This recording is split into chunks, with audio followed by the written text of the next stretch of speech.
Welcome to Kenton's videos. Enjoy the video.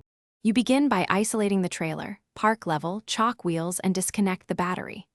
Start a focused inspection. Measure gap sizes, note bend angle, and assess rust. This tells you whether repair or splice is needed. Next, lift the trailer at safe lift points and place stands. Make sure the load is supported and stable. Then debur paint and rust where you'll work. Clean metal gives reliable welds. Once done, mark cut lines and clamp a straight edge to visualize the intended alignment before cutting or heating. You now correct the frame. Apply heat in short bursts to avoid warping. Use a hammer or hydraulic ram to bring the metal within tolerance. Why heat?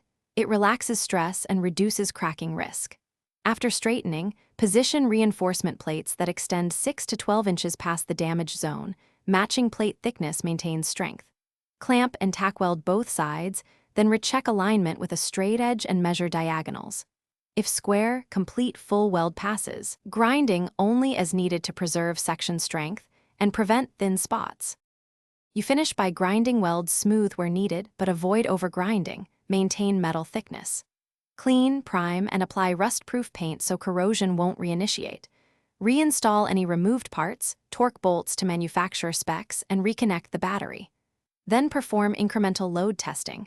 Add weight gradually, inspect for movement or new cracks, and finally road test at low speed to verify handling. If you see any flex, recheck welds and clamps. Repair tip: cold cracks often show as hairline lines. Reheat and re-weld if necessary. Thanks for watching. Consider subscribing if we helped you.